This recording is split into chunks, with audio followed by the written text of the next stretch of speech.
Lléveme al globo de Estocolmo, por favor.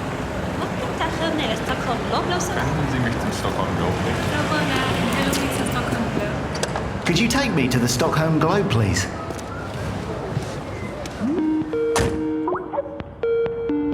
Hello, I'm trying to reach the Eat Producer Boss person. That could be me. Is this the voice of Eat Stockholm Food Forum? Hi. Okay, Claire, let me tell you that the Eat Forum this year will be super. Your voice will be a big part of that. And we have a great new way to kick it off. Multiple stages, 1,000 delegates, and we have the science to show now. We thought of starting with a newscast. There's actually been some positive development in the world since last year. You want me to sound like a news presenter this year? Yes, well, like France put a ban on all 5 pesticides that threaten the bee population. Meanwhile, the Impossible Burger and other meatless meat products ramp up to meet a surprising demand worldwide. And in Ghana, millennials are making high-tech, pesticide-free farming sexy. They call it the new bling. Oh, wow. That is good news. And we'll hear from faces of the food system from around the world. So I could start by saying something like, Good morning. It's 9 a.m., Wednesday, June 12th. Here is a special news bulletin. All around the world, the great food transformation is starting to spur. Yeah, it could be great. And then we plan on cutting to a reporter in the room, saying something like, Here in Stockholm, the room is packed with the people ready to solve. And then you go, Welcome to the Eat Stockholm Food Forum. Welcome to the Eat Stockholm Food Forum 2019. Yes, so positive news, hope. We're all in it together, call to action sort of thing, you know. But boss, Yes? since last year I thought, well, where I live, we try to sort our garbage and eat, sensible foods. Maybe thinking that food can fix things. But really here, the news is just about Brexit and spin doctors galore. From an environment perspective, I've been sort of one on the outside looking in, and even I want to do something. Are you turning into an activist, Claire? Maybe everything moves forward, but I get the sense that we need new heroes who say, we will save the world in caps lock and bold letters from the top of the pyramids. What is cool though, from the inside, there are good incremental steps taken all the way. But you need to consider introducing what woke me up. The domino effect. The plastic chips? Oh, you mean as in the effect of global warming? No, see, let's flip it around. Good idea. Domino as in someone needs to be the first mover, be the one that triggers the difference. A very smart young girl recently said to some very powerful people, adults keep saying we owe it to the young people to give them hope. But I don't want your hope. I don't want you to be hopeful. I want you to panic. I want you to feel the fear I feel every day. And then I want you to act. I want you to act as you would in a crisis. I want you to act as if the house was on fire. Because it is. Powerful stuff, like Richard Horton said. We've done a really bad job over the last 20 years. I trust the people at the forum. Remember the big question from last year? Ask it again. We have to act in a way that we've never acted before. Good idea, a feeling of we could be heroes. Sorry, I'm rambling. And we are running out of time. There's still time. Is there though? Because there's also a new concept on the rise of when is it too late? Someone somewhere must be the first mover. Just do it. To quote the professor, Tim Lamb. But yet I'm an optimist, because I think we humans are pretty stupid, but we're not that stupid. Let us tell the good things happening. There might be a new leader in the room. Okay, Claire, now BAFTA-winning activist, let's begin. Good luck to you all this year, and indeed in the years to come. It's 9 a.m., Wednesday, June 12th. Here is a special news bulletin. All around the world, the great food transformation is starting to spur. France put a ban on all 5 pesticides that threaten the bee population. the revolutionary Impossible Burger struggles to meet surprising demand in the US, as meat-free protein products are taking off across the world. The pork-hungry Chinese market is next. In Ghana, millennials are returning to the soil, making high-tech and pesticide-free farming sexy. The city of Austin, Texas bans food waste. And today, in Stockholm, EAT gather brave people of many powers to clear a path towards a future of food, one that will save us all and the planet we live on. Good morning. This is the EAT Stockholm Food Forum. Live from Stockholm, here is the founder and executive chair of EAT, Dr. Gunhild Stordalen.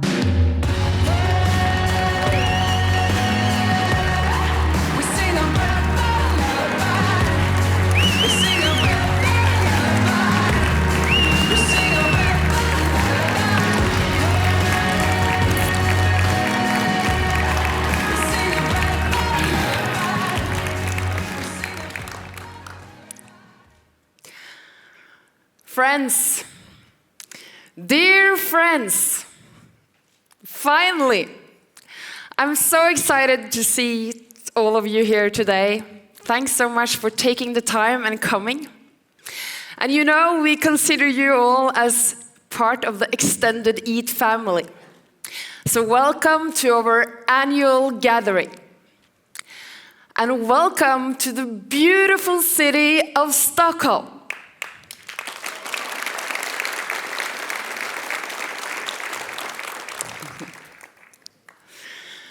10 months ago, just a short subway ride away from here, a young girl walked out of school and over to the Swedish parliament.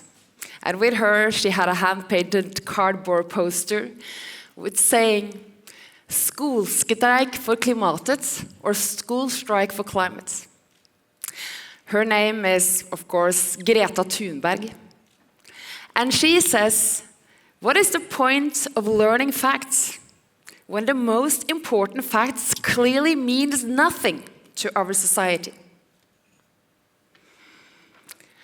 Greta claims that we, the generations before her, are stealing her future. These past months, teens from around the world have joined her cause as she has addressed leaders at COP, in Davos, the EU. Greta from Stockholm has become the face of one of our biggest environmental movements to date. There's been school strikes in more than 150 countries. And 3 weeks ago, millions of kids walked out of their classrooms, demanding not only hope, but real change. And here we are, in Greta's backyard, 1,000 grown-ups from more than 80 countries.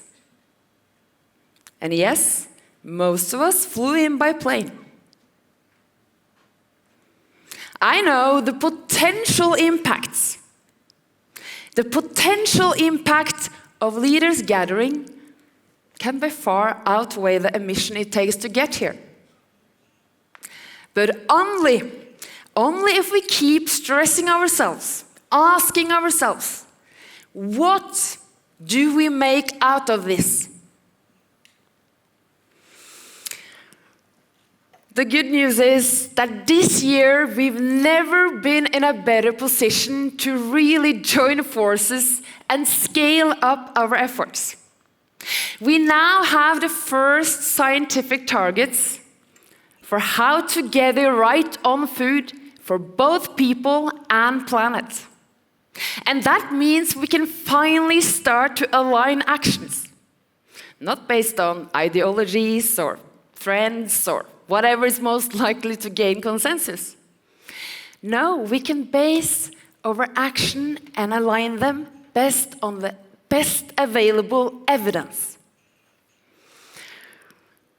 The EAT Lancet, as you may know, outlines a safe, operating space at a global level, but does not give us answers for each country, culture, ecosystem, nor the specific pathways for how we get there. And that is why EAT, together with partners, have ignited science-based discussions around the world. In Ethiopia, we've listened to African Union leaders striving to change their strategies from enough food to enough quality food. In Mexico, we've listened to consumers calling on industry and governments to change their unhealthy food environment. And in France, we've listened to NGOs stressing how all transitions must be socially just, not only the food transition. And we have listened to smallholder farmers and ranch owners. We have listened to entrepreneurs, investors, mayors, chefs, and of course, kids on strike. And now, here in Stockholm, we want to hear from you.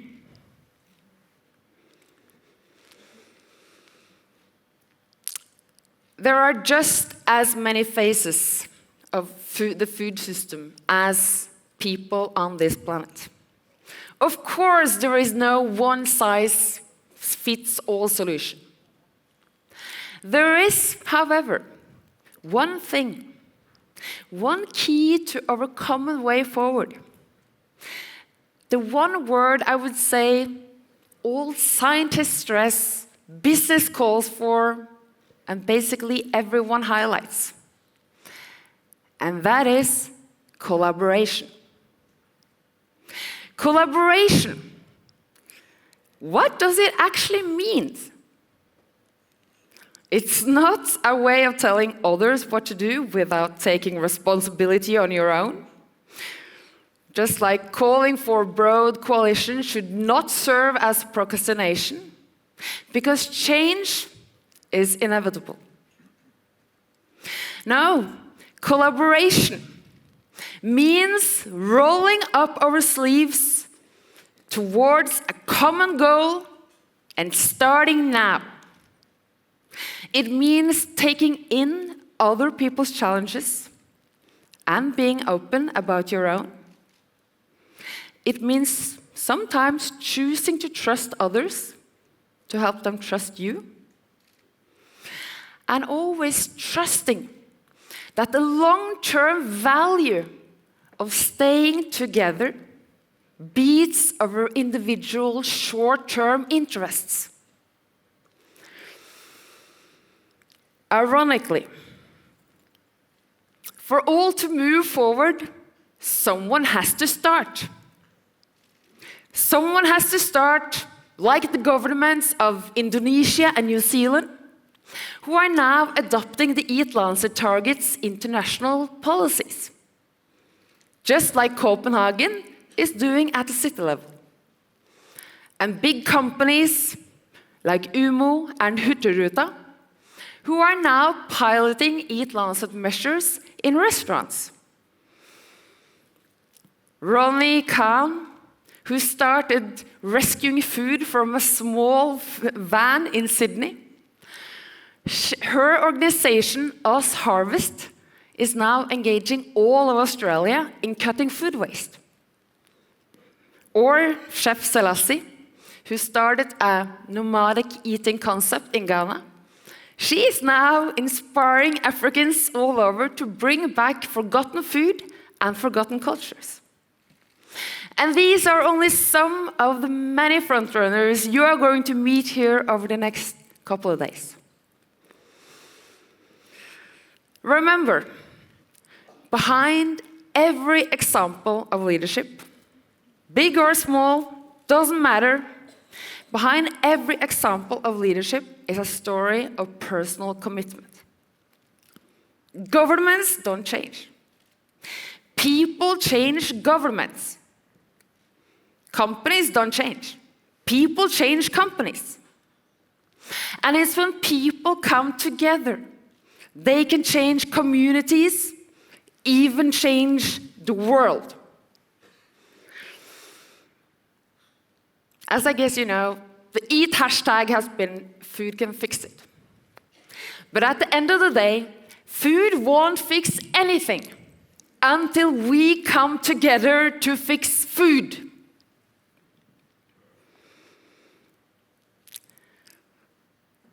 We are all aware of the urgency. The growing global health crisis on the one hand, and natural ecosystems on the brink of collapse on the other. But look around you. Look around. A completely different ecosystem is emerging. A community of different actors from different nations, cultures, communities with different backgrounds, but with vast collective powers. And our community is growing exponentially. And so is the avalanche of small and large-scale advances. Is it happening fast enough, though?